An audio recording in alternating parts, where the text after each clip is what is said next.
Salutations to those who are young and young at heart. Oremi, Madamfo, Enyi, Salam alaikum, Hola, buena gente, Bonjour, legend, Linja Dumelang, Murigaboto, Muliwanji, Murigaboto, Makadini, Karibu, Mwakaitawani, Munotambere. Welcome to Blackview SDA online platform. This is a place where your soul will find rest. Did you know every Wednesday and Friday at 6:15 p.m. we have consistent midweek prayers? Not only that, during the day from Monday to Friday, if you need a soulful song, please tune into our platform and indeed you'll find rest for your soul. On Sabbath, which is Saturday, we have services from 8:30 right up to 6 p.m. What do you expect to find? We have got the church at study, Sabbath school, music. It's story time. Even our little ones, the children, will find solace on Blackview online worship platforms. Yes, not only are they going to receive a powerful sermon for them, but including the songs, and they'll sing the songs of Zion in the comfort of your home. Yes, you are waiting for the power hour as we receive the beautiful words, the wonderful words that come from the Word of God. In the afternoon, we have got powerful discussions, not only for the young, but even for the old, as we prepare this journey on this planet Earth before the sundown. Yes, there is a sermon that will usher you into the new week as you listen to God speak to you. What are you waiting for? Tell your friends about it. Don't forget to join us on YouTube and Facebook. Like our page and subscribe to our YouTube channel. God bless you as we meet on Blackview online worship platform. Nobody can stop me. Don't you wanna go? I'm going there. Nobody can stop me. Hamchinjiko pale upenyu, Jesu atinditarise, pasine fumangeze nando, amberindo wona zakanaka.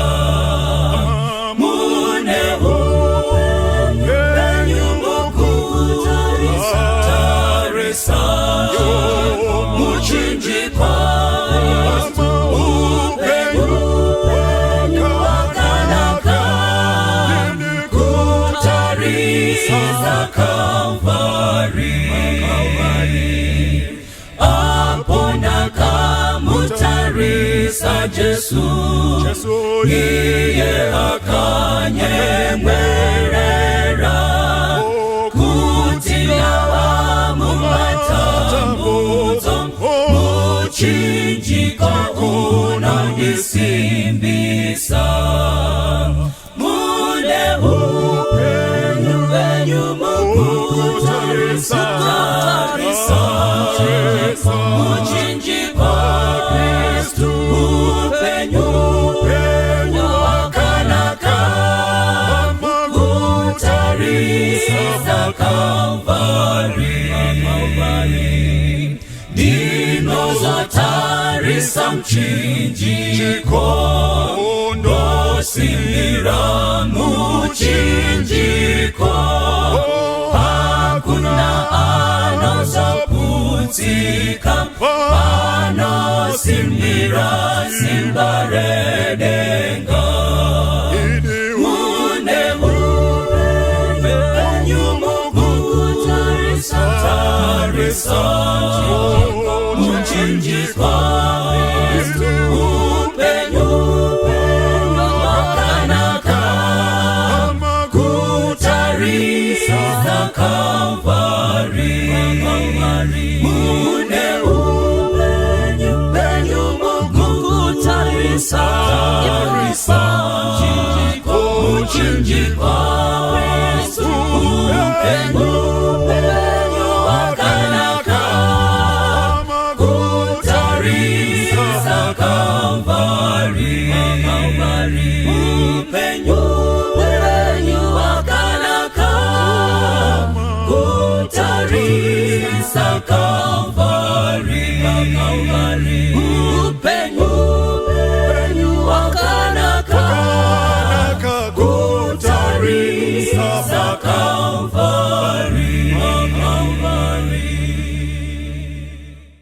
tenzi kozowarini musati mashika moyo yedu yaneta nekungumirira yowarini yoguwa inopenya kwazo kupenya kwembirine kuonekwa kwenyu kozowarini tenzi mubude kumusha matononoka tenzi vamwe vadzokera tenzi vatendi venyu vazara nezvivi vashoma vakamira murufaro rwenyu mutsanyi vakarara chemanyi vamuke vanoyeranga vati tenzi aswedera mwenje yenu ifute chiuno zisungwe vese vagadzirire kumuona tenzi mutsanyi vakarara chemanyi vamuke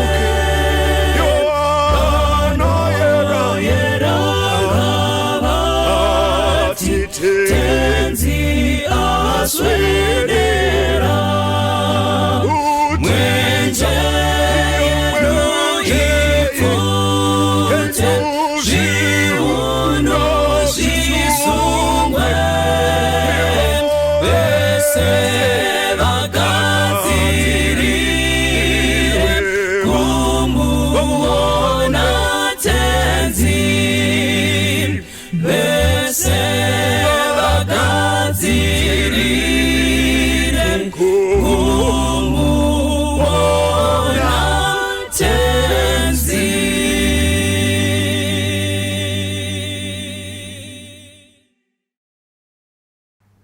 Jeremiah 29 verse 11 tichidzoka kusvika pavhesi ya4. Nokuti ndinoziva ndangariro dzandinorangarira pamusoro penyu, ndizvo zvinotaura Jehovha, ndangariro dzerudo, zisati dziri dzezvakaipa, kuti ndikupei mugumo une tariro. Verse 10.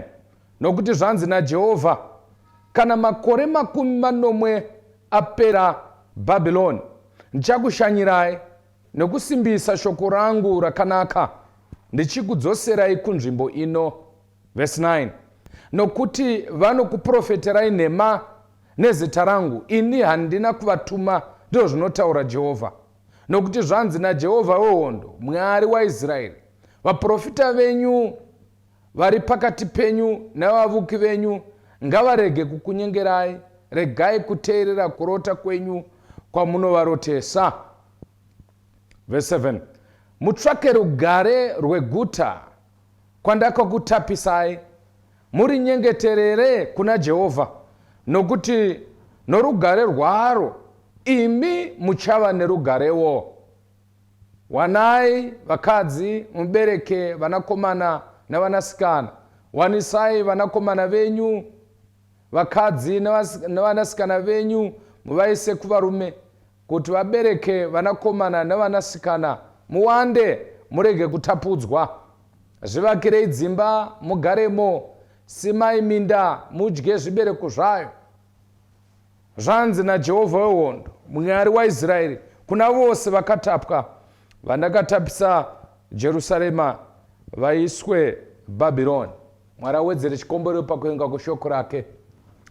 Ngatimbonamatai. Ishe tomutendai nekuda kwechingwa chenyu chinopisa. Tinokumbira chadzera chekudenga chakanga chichitungamirira nekusunda varume nemadzimai vakanga vachinyora shoko iri. Tinokumbirisa changamiri kuti musamire kure parusando rwuno. Ini ngandidzikisirwe renyu zita risimudzirwe naJesu tanamata. Amen. Namatira Bhabhironi ndio musoro weshoko watinawo. Jeremiah akaita very unpopular nekuda kwemashoko akanga achitaura kuvana vaIsraeri. Akanga achiudza Judha mashoko avakanga vasingadi kunzwa. Kana uchida kuti vanhu vasawirirane newe, kungava kuchechi kana mudare remusha, taura zvavasingadi kunzwa. Jeremiah akanga achipesana nevamwe vaprofita vese vakanga varipo, nekuti vaprofita vamwe vese vakanga vachitaura kuti muri kungoenda iye zvino manje kuBhabhironi, muri kudzoka manje. Hakuna chamofa kunetseka nacho, nokuti Mwari uchakudzikinurai. Vana Hanania, vakomana vakanga vari vaprofita, vakatouya wani akatora joko rakanga riri pamusoro paJeremiah, nokuti Jeremiah akaya nejoko akati muri kuinda muutapwa.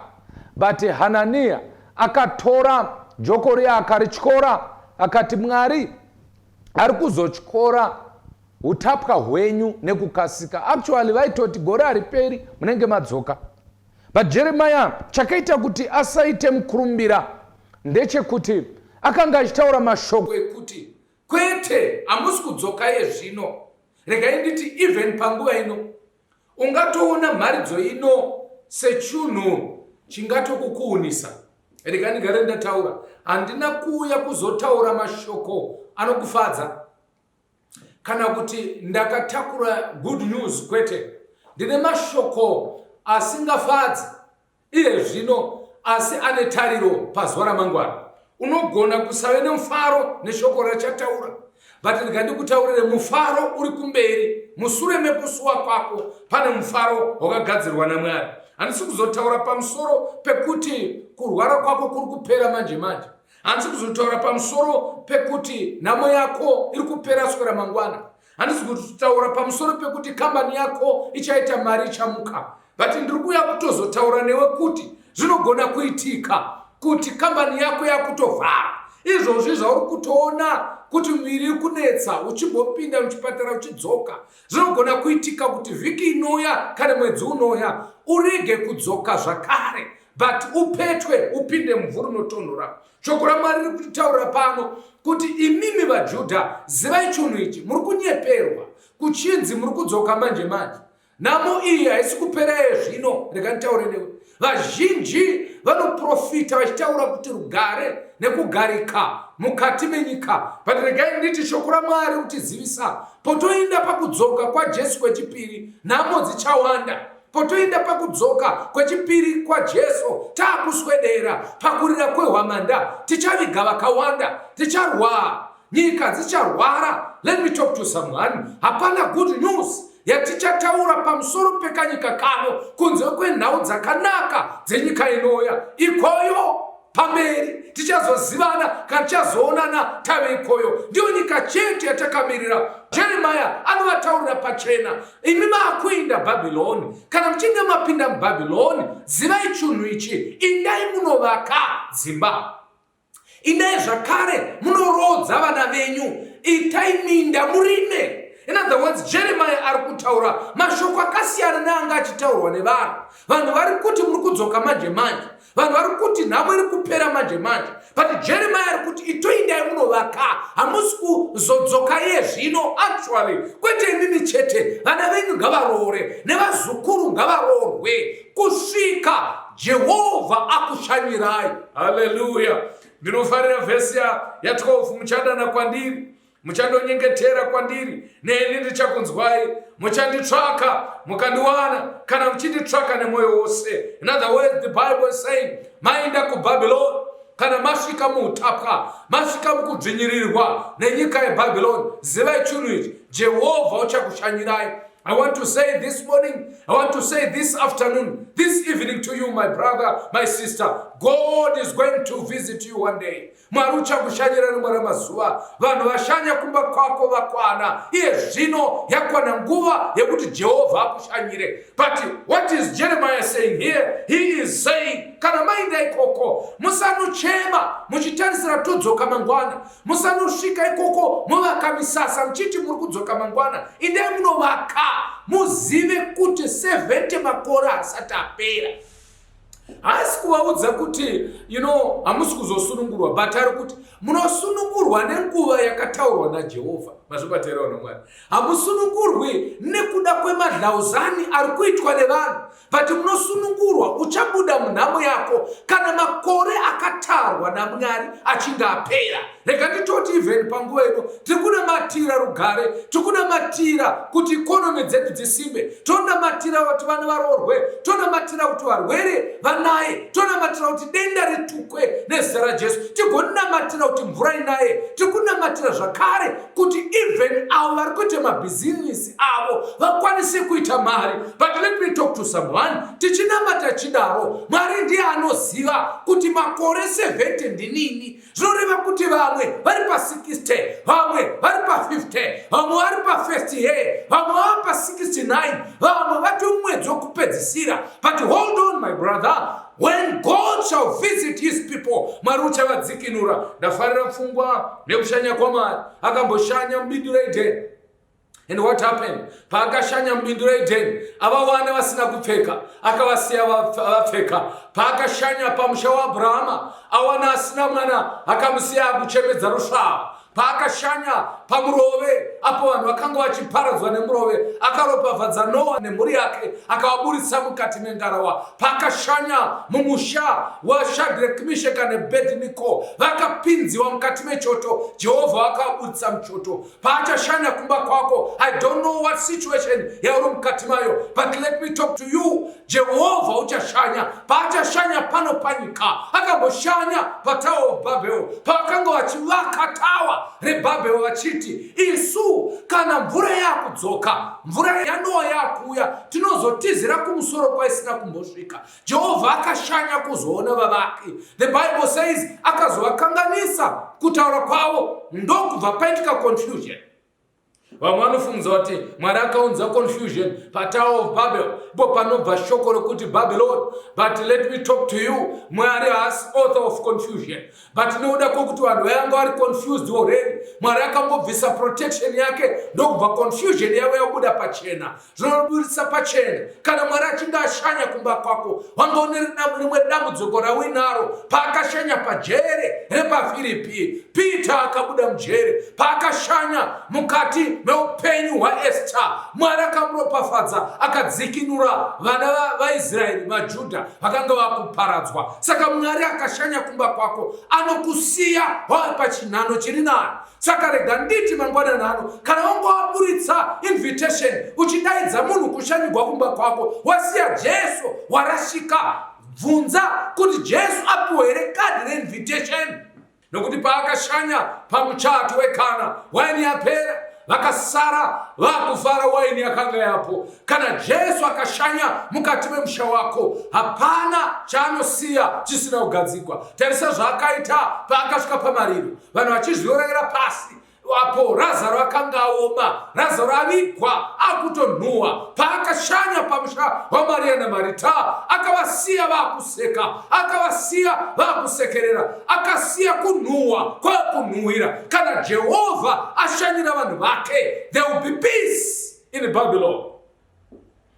Chimwe chandaona pano ndechekuti shoko riri kutaridza kuti musamiswe kuita zvamuri kuita nekuda kumamiriro ezvinhu. Amwari utongomirira kuti panozoperera korona ndo pandichachata. Panzoroora, hakuna kumirira kupera kwekorona. Ndiani akuudza kuti inopera? Yakataurwa kuti ine vazukuru vayo vakatomirira kuti kana uyo aneta topindawo. Saka ndiri kuti even musituation yakadai ramba uchienda kumberi, usamire kurarama wakatarisa situation yeupenyu. Vazhinji vakamira kurarama, vakamira kuvaka, vakamira even kuroora, vakamira kuita madevelopments nokuti paita disaster.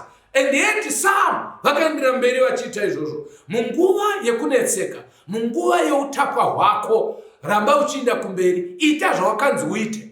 Chimwe chandinoda passage iyi yataverenga ndeyekuti vanhu vaMwari varege kukuuniswa nevanotaura manyepo. Iye zvino yakwana nguva yekuti vanhu vekwedu vasateerere nhema dzinotaurwa, nhema dzakafanana nerugare.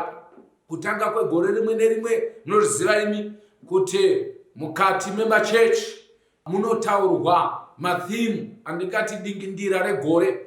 Izvozvi 2020 yanga yakantonzi nevamwe year of breakthrough, but yakazoita year of breakdown. 2020 yanga yakataurwa kuti ndogore rako rekubudirira kwako, but ndogore rakaita rekuninipiswa kwako. Vanogona kuronga kuti 2021 pane mathimu akatonyorwa. Vamwe vari kutonyora zvibhuku anonzi resolutions zvandichada kuita mukati megore. But let me talk to someone.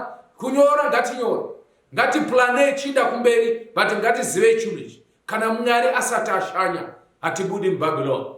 As long as Jesus has not visited his people, they will remain in Babylon.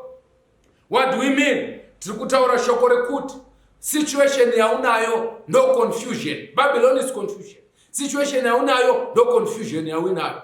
Uri muconfusion imomo, usakangamwa kuita zvawakafanira kuti uite. Ramba uchivaka, ramba uchitendeka.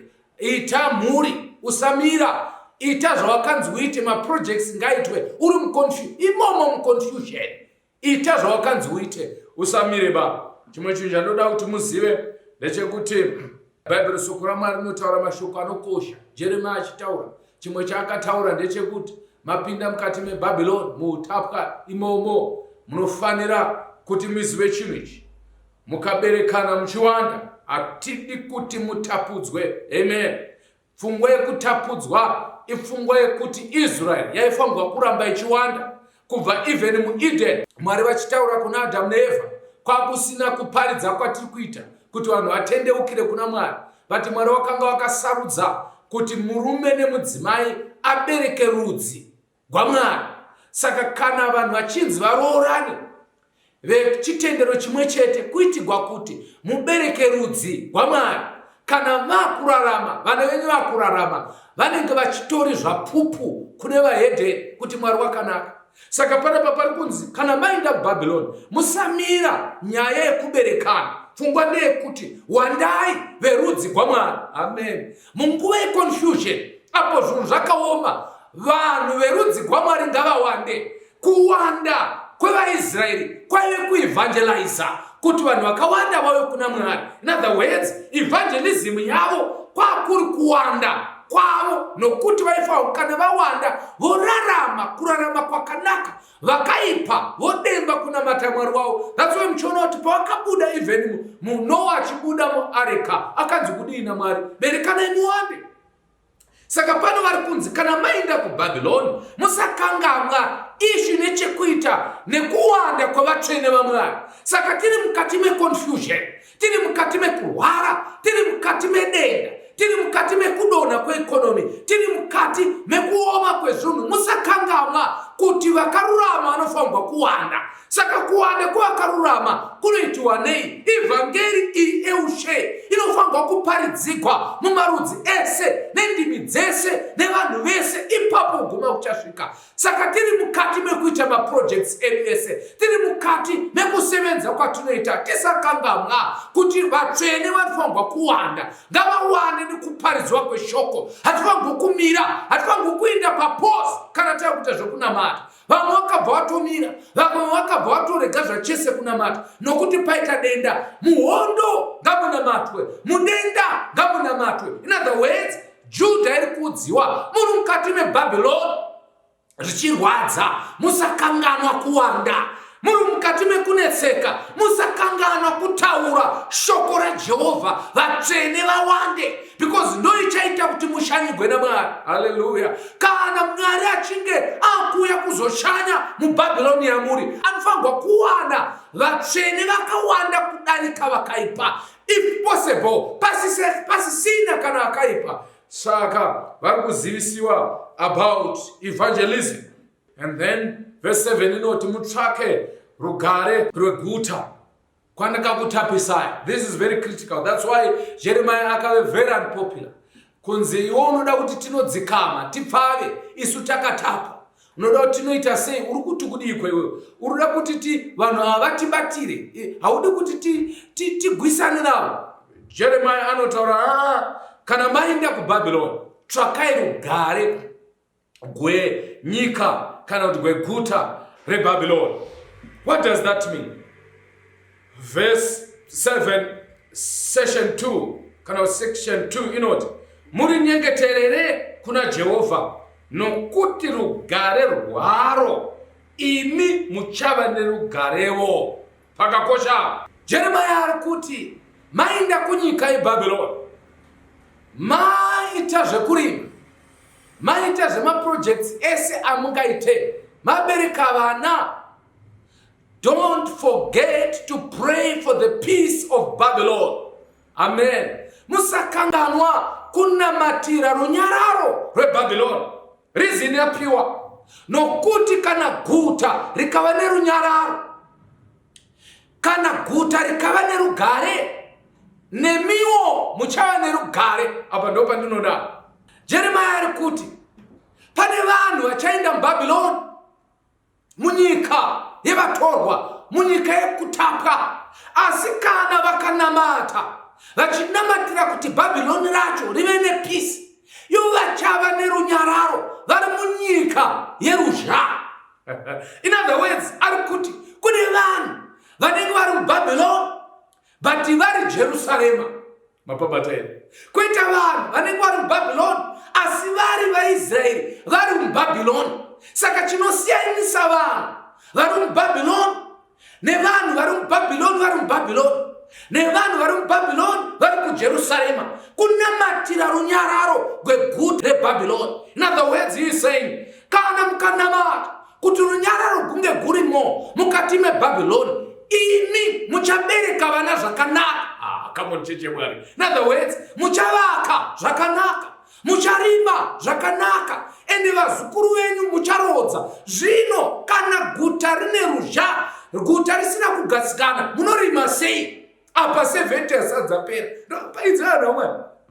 Nyaya yese yekuti Jeremiah ari kuti muri kuenda koko munogara, ari kuti kusvika nguva yaMwari yakwana, kana nguva yaMwari isati yakwana, munofanirwa kuramba muchinamata kuti mukwanise kuva nerunyararo mugowandaka.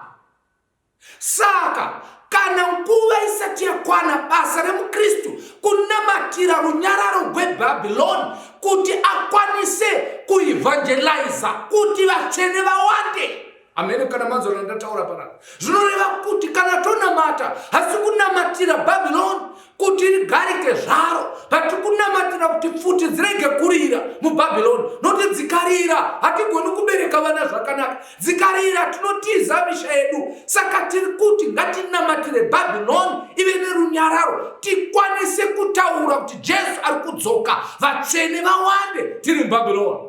Chii chauri kunzwa panguva ino? Tiri kunzwa kuti kana uri muJudha akakwana, hautauri mashoko anoita kuti guta rigumbuke.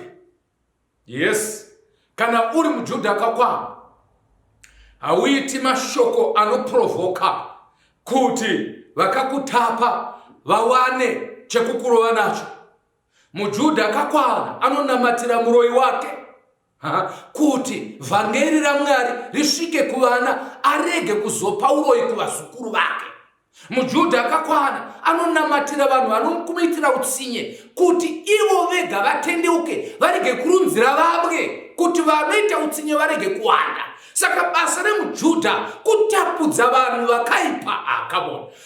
Basa remunhu waMwari kutapudza vavengi vake, nekuti vavengi varipo zvino unenge uchiti Mwari ava vakwana, ndakuvanamatira kuti vange vane rugare. Ndiri kutoti Mwari mwana womuroyi kuitira kuti kana mwana wake akapasa haatsamwi kuzoroya wangu akapasa. Akamonchecha mwana. Actually, mwana womuroyi ngaite number 1 so that wangu oita 2 parege kuita uroyi. Nokuti anenge agumbuka haikuna imwe hari kuunza nzara mumusha womunhu ane mheni. Mazvibatero nomwana. Nzara mumusha munda wemunhu ane mheni ngauko wewe kuitira kuti arege kuramba akaromba. Mombe dzake ngadziwande, mhuru ngadziwande kuita kuti abvise mushonga nedivisi. Saka namatirai Babylon kuitira kuti imimi muendere mberi nekuwanza vatsvene. Apa ndo pane keyword. Actually, apasi kunzi namatirai Babylon vagariki vachikanganisira Mwari. Pari kuitirwa kuti environment yekuparidzwa kweshoko inge iri conducive so that the word of God rienderere mberi. Remember 70 asadzapera. Maridi anoziva 70. Kwanzi rugare rwayo rweguta ndiro rugare rwenyu. Zviri kureva kuti munhu anogona kuva ari muutapwa but kana ana Mwari akasununguka. Munhu anogona kuva ari muutapwa but kana asina Mwari ave neutapwa huri double. Chinhu chandinoda kuti mubate panapa ndechekuti praying for peace. What is that peace? Jesus said to his disciples, ndinokupai runyararo, I give you peace. Not as the world giveth, but ndokupai runyararo kunodarika nyika, nokuti runyararo ndiye Jesu. Saka when the Bible says namatirai Babylon, kurukunzi pana namatirai runyararo nerugare kupinde Babylon, what does that mean? Namatirai kuti Kristu awanikwe mu confusion. Mu confusion iri kuzvipata. Inzwana nomwana, rega nitaure nemi. Hapasi atisi mu Babylon ere izvozvo. Tiri pakati pe Babylon. Inda kuzvipatara iBabylon chete. Inda even muzvikoro confusion kuti tovhura. Hamwe wakavhura kuti tovhara ere. Hamwe wakabhadhara school fees kuti tobhadhara ere. Ndiri kutoreva kuti vamwe varida kuindisa vana vechikoro, vamwe vanoda kunovatora Babylon. Ukaenda kuchipatara kuti uti wewe uri kunorapwa kokana ndikanorapwa kondikanosangana nechigwere ikoko. Iwe urikuda kunorapwa wakuda kunorwarira ikoko. Confusion. Zvino pari kutaurwa kuti vaccine rinoda kuti riuye. Pane confusion. Vanhu voti toritora here unzi torirega. Hamoti kuti karirega kuti kafuma takafa. Hamoti kuti karitora kuti kaurawa naro. Confusion. That's Babylon. Ukatarisa even vari mukati memuchato. Rega taure nemi vasikana nevakomana muda kuroorwa kai. But pane vanhu vanoda kutobuda Babylon. Mumuchato chaimo pane vanhu vanoda kutobuda votoshamisika vachiwa kuti imi muda kutochata. Ndikutoreva kuti munhu wakatumira kadi nekuti uda kuchata atovhunduka kuti kuchachatwa. Babylon. Even in marriages there is a Babylon. Inda mushop hatisi kuda kutaura zvengano imbomira izvezvo zvari Nebukadnezar zvekure kure muno matiri. Inda mushop Babylon. Because ukaenda noshayi kuti ndoita sei, ukanonga ichi ukasiya, ukanonga ukaenda patiru kuti uri kubhadhara nei. Ivo vari patiru iBabylon. They don't know kuti uneko keshi unechinyi vatovhunza uda kubhadhara nei iBabylon. Ukati unodai unobhadhara pane mamashopu pasina kuchinja mari pasi kuti unoti ndiroverei nemayusa wobva unati pamwe reti yepazherirani wotomusiya wosiya zvinhu woenda pashe ende pashe pacho pamukova panenge pane munhu ari kuchinja. Confusion. Enda kumusika timbotaura zvimwe zvese kumusika pamadomasi atokubvunza kuti muri kubhadhara nei vakomana. Aisi confusion iriyo. Ndikubvunza kuti muri kufunza confusion iri panzvimbo imwe chete. Mukaenda even mune issue dzine chikuita zvokunamata kuti uti ndoenda kuchechi kana ndoramba ndiri paTV. Confusion iBabylon. Because handiti pamwe ndikaenda kuchechi handizowani mari dzosakade kundikagara kumba pamwe manje vanhu vanozonditsvaga kuchechi ndikaenda kuchechi ndogona kuona chigwere ndikagara kumba pamwe ndozonzi ndaeduka iBabylon. Munhu achaziva toita sei. As I speak right now, ukaenda even mune zvekuita neeconomy iBabylon chete. Hamoti hati kadai nonga inobuda kuti kasadai haibudi kuti kadai ukaenda even muissue dzepolitics handisi kuporedza politics ba ndikuti Babylon pese unoona kuti opposition ine opposition neona mwana Babylon. Ukaenda even nechekuita nezvokunamata kuti woti wewe ndopinda chechi ipi izvo mune confusion so kuti ndobuda here chechi yangu yandakaberekwa ndopinda here ndozonzi kudii nevanhu and manje ndikaramba ndiri pandakaberekwa indanzwa chokwadi chinodi iBabylon. The Bible say muri meBabylon, pray for the peace of Babylon. Hallelujah. Muri mukati meconfusion namatai kuti runyararo rwa Mwari gupinde mukati meconfusion. Kana uchinge wapinda mshop, pray for the peace of that shop. In other words, you are saying, I want Jesus to accompany me in this shop. Kava kwanzi nemnyori pana vaprofita venyu vari pakati penyu navavuki venyu ngavarege kukunyengerai. Regai kuteerera kurota kwenyu kwamunoroteswa nokuti vanokuprofitirai nhema. Muri kuinzwa here vanhu? Hana pane vanhu vatatu akatarisira gwendo guno. Ngada kutaura navaprofita. Handisisida kutaura kuprofita wokunyika dzimwe dzandisingazivi. Muno medu vakomana mati disappoint. Message handisida kukushorai. But mati disappoint message. Time kunzwai muchitaura zvinhu vamanoprofita bhora kuti richatambwa so and so forth, vamachiprofita zvepolitics kuti uyu ndiye achawina, ende vamwe venyu mamuchitaura zvinhu zvimwe zvamototaura totowa kuti zvaitika, but gwendo guno matirasisa. Kokorona makaikuta sei? Ndokutirasa kwamatita varume. Handidi kunyepera nemadzimai, because makawanda kuna vakomana vamanonzi profit ningi anobva taura nefirst name ende mazita emubhaibheri tikati tinemi. Ndati kokorona makaikuta papi? Zvimwe zvamuri kuprofita izvo zvokuti kuchanaya kuchadii tagara tachiziva, but pakorona matirasisa varume. Ndozvanzi pano, sorry ndakutaura nemi, tanzi naMwari tirege kukutendai pazvinhu zvamuri kutaura nokuti hatisina shuwa nemi. Pane vanhu vanga vachiita mudungwe vachienda kwenyu mukaita mastadium nenzvimbo dzinonzi ukangotsikapo chete mweitsvine nobuda. Ama muchiti holy ground. Taizvoona pamaTV vanhu vachidonha vachidini, but ndabvunza, handina kupa mhosva, handisi kuti muri venhema, handisho basa rangu iroro, nokuti handisini ndofanira kutaura muri vechokwadi kana nhema. Ndati kopa korona kwete imi mega nemafathers enyu.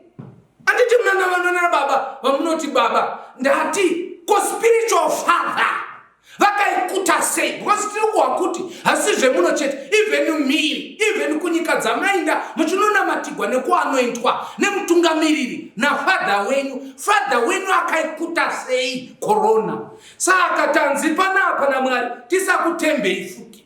Kabva kwanzi zvataurwa naJehovha, nokuti zvanzi naJehovha kana makore 40 apera Babylon ndichakushanyirai nokukusimbisai nekusimbisa shoko rangu rakanaka, ndichakudzoserai kunzvimbo ino. You see now, ndoda kuti muone chimwe chinhu chandakaonawo panapa, zvinokosha kupota chikurukuru. Handinoziva kuti vaIsraeri vakapinda muBabylon zvakanaka naNebhukadhineza vakaenda. Shoko raMwari kuti ndichakushanyirai mozodzoka kunzvimbo ino, kureva kuti vaidzokera Jerusarema. But munoziva here kuti havana kudzoka vese kuBabylon. Pane vakafira ikoko, but inonzi Israeri yakadzoka. Anoziva izvo? Kureva kuti pamwe pano pane pachinzi ndichakukomborerai. Imwe nguva Mwari haasi kureva iwewe semunhu. Vanhu vachinzwa chechi yafa. Aiwa, chechi haifi, vanhu vanofa. Pane vanhu vakasara muBabylon, but Israeri yakabuda. Zvimwe zvinhu zvine chekuita neinstitution. Mwari pane pamwe panotaura nezverudzi, kwete zvemunhu werudzi, but rudzi rwevanhu. Saka kana chiti ndichakuburisai muBabylon, imwe nguva harevi iwe as an individual, but anoreva mwana wako kana muzukuru wako achabuda munhamo iyoyo.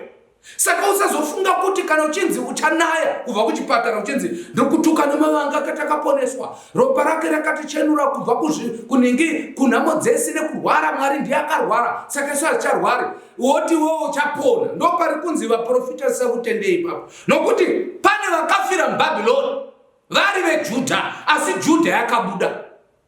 Kureva kuti ndikutoreva kuti pane vamwe vachafira mukati medambudziko ratiri kunamatira kuti ripere, asi Mwari haapedzi kuburitsa vanhu vake.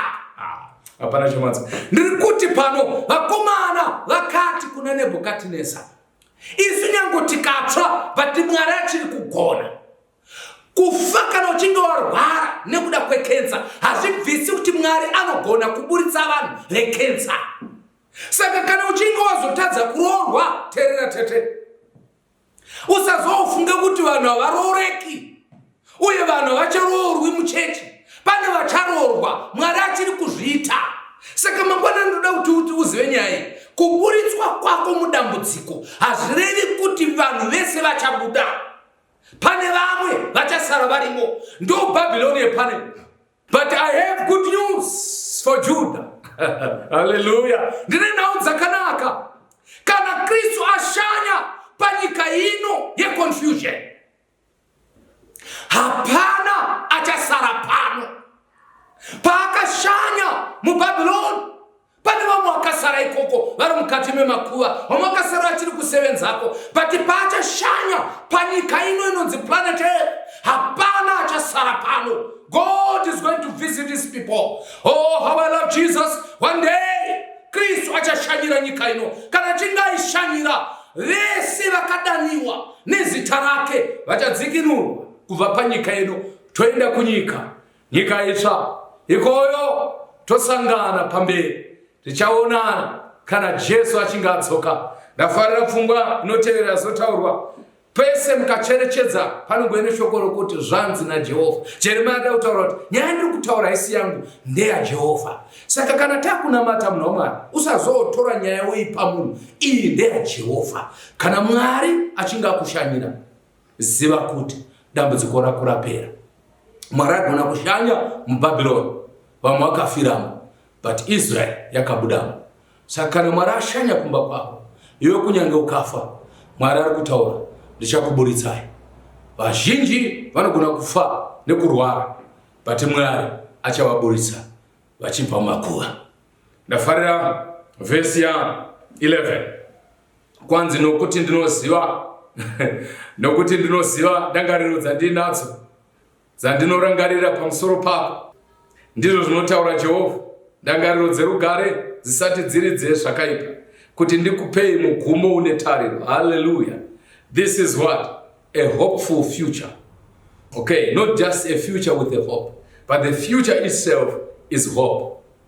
So what is this verse saying? Do verse no down akaunda kai. Kwesitoziveiko? Verse 11 inotaura kuti munoziveiko imi? Anoziva ndini. I have, Bible rechirungu rinoti, I know the plans that I have for you. You yacho plural. Pamuramba tsvina muno muZimbabwe pane nguva yakamboita yemuramba tsvina.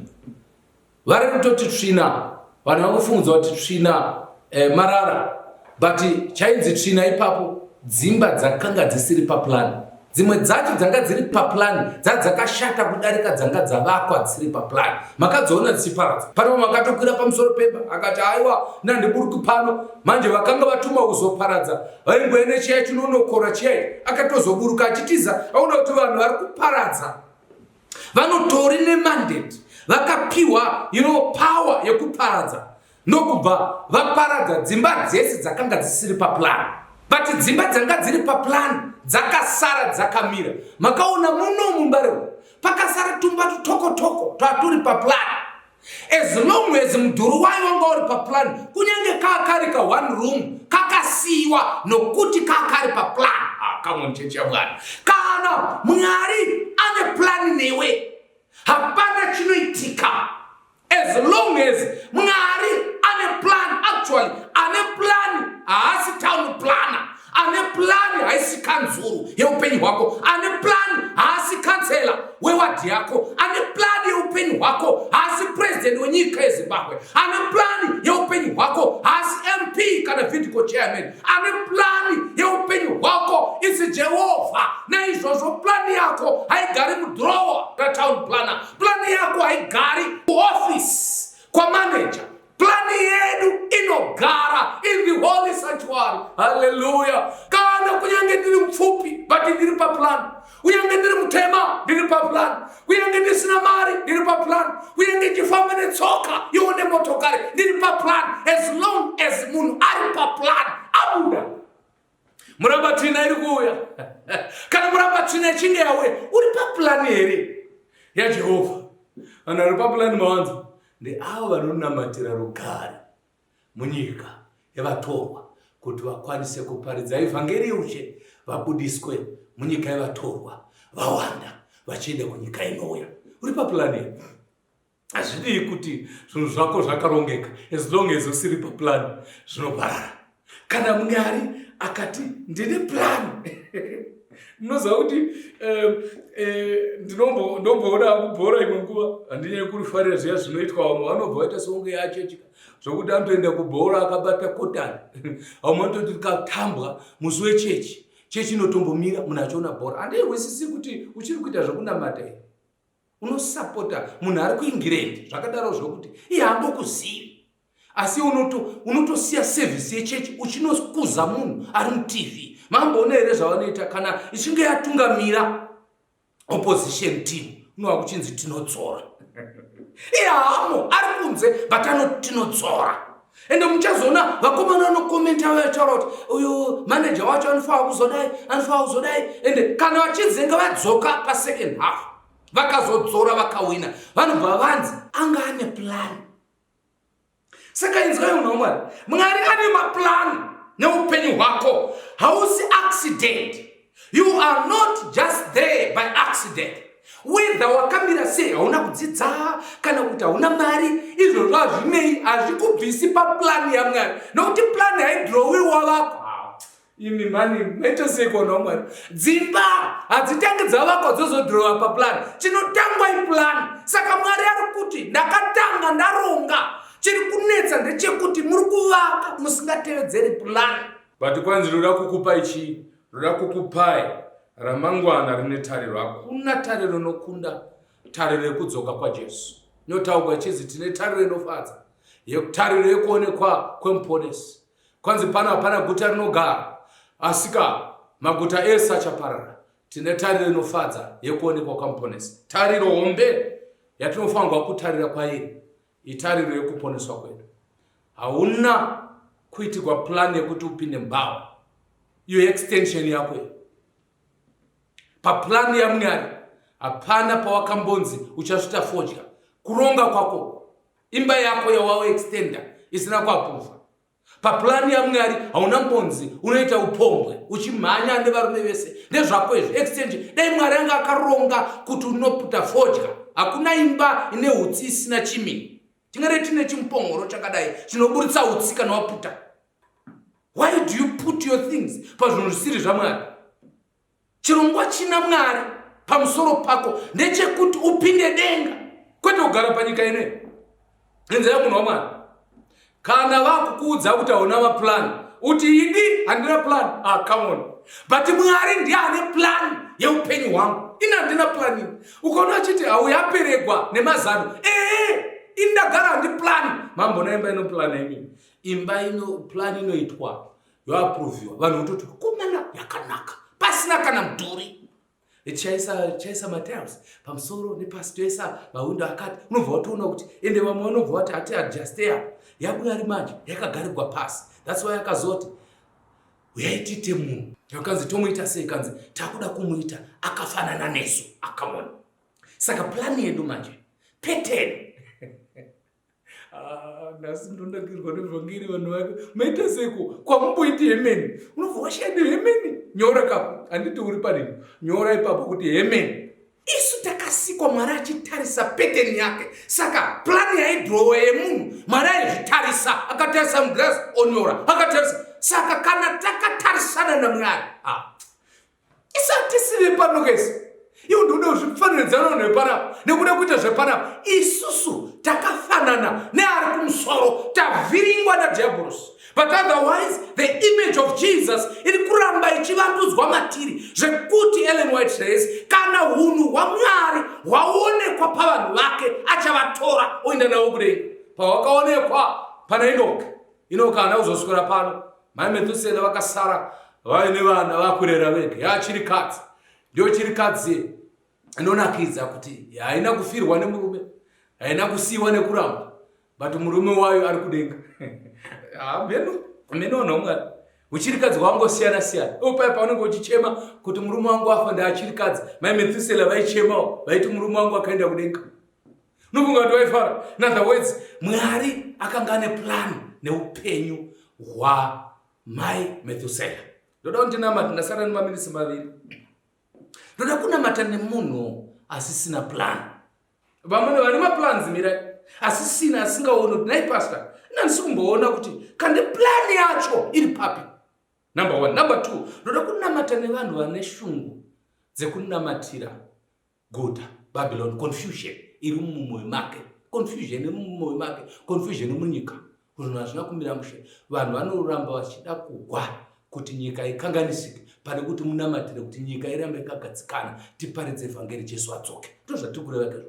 Namatai kuti parege kurira futi. Futi ngadzirege kurira. Vasina kumbodziwa dzichirira ndo vanoti ngadzirire. But vane shungu dzekuti vhangeri rifambe, nokuti kana ichirira hero imutika inorova munhu asati agamuchira Kristu, kureva kuti yarova muJudha asati adzoka. Saka pari kunzi matapudzwa. We must pray for the peace of the land so that tiparidze shoko raMwari Jesu adzoke vazotitora. Uri kuda here kunamatirwa? Of course handikuone, but Kristu anokuona. Toda kuti unyore text inoti, please pastor pray for me, handina plan. Musha wangu chaucha kana pane confusion nerumba mangu. Mumba mangu mune Babylon. Atisutaura munhu pana, tikutaura mumba mangu mune Babylon. Ini pachangu pasa ndine confusion izvo zvokuti ndoramba nchiita here zvokutsanya zvinokunamata kugomo ndiri kuenda ndikuti ndoramba here ndine Babylon. Baba wokudenga tomutendai mangwanani, masikati kana manheru kumuteerera akateerera. Toda kukutendai kuti imi munogona kutibvisira confusion, but mati ndinoibvisa kana 7 dzapera. Tikubvunza Baba changamiri, muri Mwari, isu tiri zvisikwa zvenyu. Ko 7 dzacho ndinini kuti nyika ino isvike pakuguma? Tikunamata tiri muconfusion, toda kuwanda, vatsvene ngavawande. Confusion mudzimba, confusion kuzvipatara, confusion muzvikoro, confusion mumapasta, confusion pachechi board, confusion everywhere, Babylon everywhere. We pray in the name of Jesus. In such a situation, we pray for peace. Kuti Kristu iye runyararo adyarwe pakati pedu. Makazvitaura mukati, come out of here my people, budai mukati maro vanhu vangu. Kana muri kudedzera rushambwa panyika, ruponiso kuna anotenda. Toda kubuda muBhabhiloni yepanyika, chipinda mukati meJerusarema rekudenga. Muzita raBaba, nereMwanakomana, neremweya mutsvene. Amen. God bless you.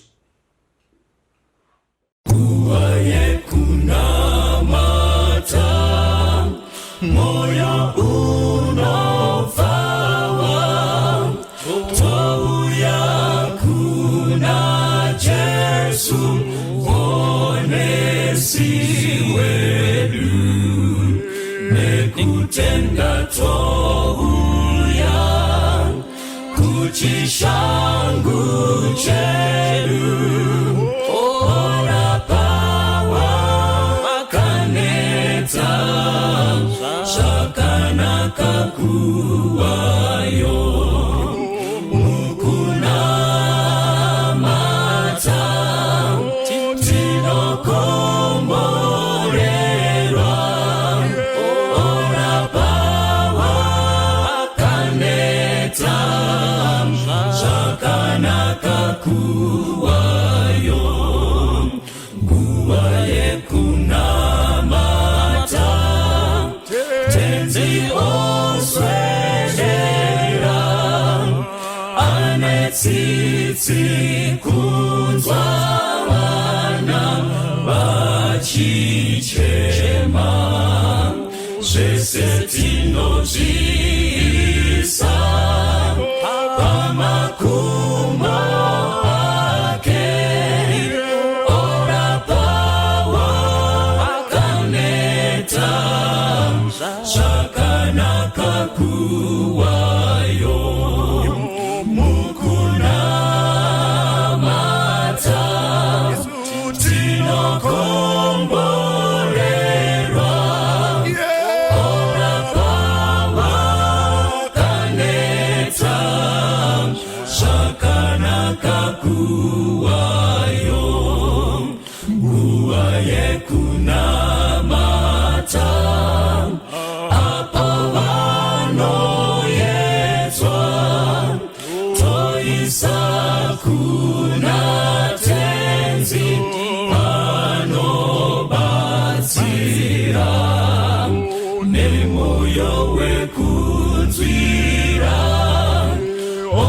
Visazinetso ora pawa kaneta shakanaka kuwayo mukuna mata tinokomborerwa ora pawa kaneta shakanaka kuwayo panguva yemnamatwa tinomusimbira zvikomborero zvese tinozviwana mukusimbira iye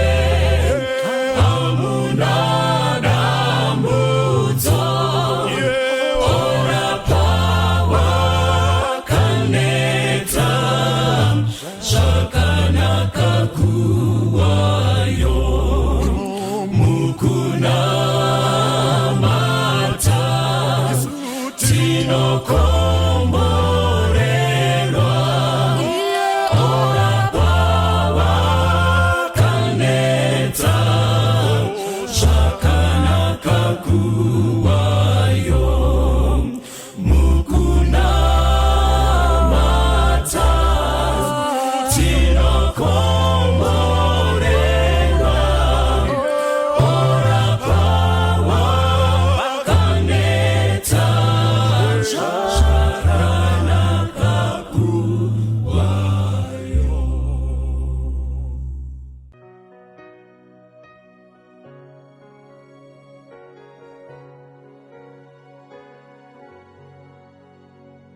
Zuva rangu muponesi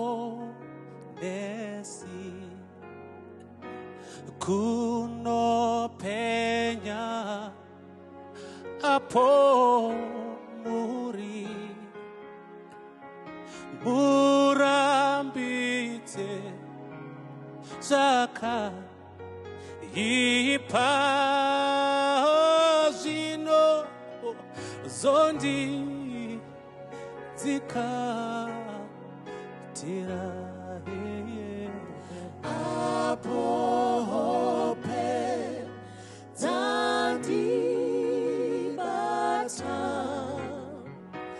maziso angu apfigwa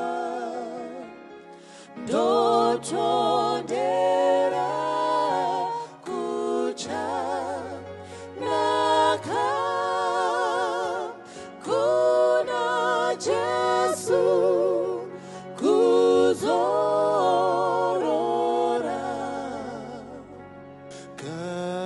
karaineni zuva rese ndichengete nguva dzese karaineni pamusiku kana zvemurufu rwangu ndikombore rendombuka ndisati ndaenda mbasa ndichanaka nepanzira dakara ndisvike denga. I'm on my way to Canaan. Salutations to those who are young and young at heart. Oremi, Madamfo. Enyi, Salam alaikum. Hola, buena gente. Bonjour, la gente. Linja Dumelang, Murigaboto, Mulibwanji, Murigaboto, Makadini, Karibu, Mwakaitawani, Munotambere. Welcome to Blackview SDA online platform. This is a place where your soul will find rest. Did you know every Wednesday and Friday at 6:15 p.m. we have consistent midweek prayers? Not only that, during the day from Monday to Friday, if you need a soulful song, please tune into our platform and indeed you'll find rest for your soul. On Sabbath, which is Saturday, we have services from 8:30 right up to 6 p.m. What do you expect to find? We have got the church at study, Sabbath school, music, it's story time. Even our little ones, the children, will find solace on Blackview online worship platforms. Yes, not only are they going to receive a powerful sermon for them, but including the songs, and they'll sing the songs of Zion in the comfort of your home. Yes, you are waiting for the power hour as we receive the beautiful words, the wonderful words that come from the Word of God. In the afternoon, we have got powerful discussions, not only for the young, but even for the old, as we prepare this journey on this planet Earth before the sundown. Yes, there is a sermon that will usher you into the new week as you listen to God speak to you. What are you waiting for? Tell your friends about it. Don't forget to join us on YouTube and Facebook. Like our page and subscribe to our YouTube channel. God bless you as we meet on Blackview online worship platform. Nobody, don't you wanna go? I'm going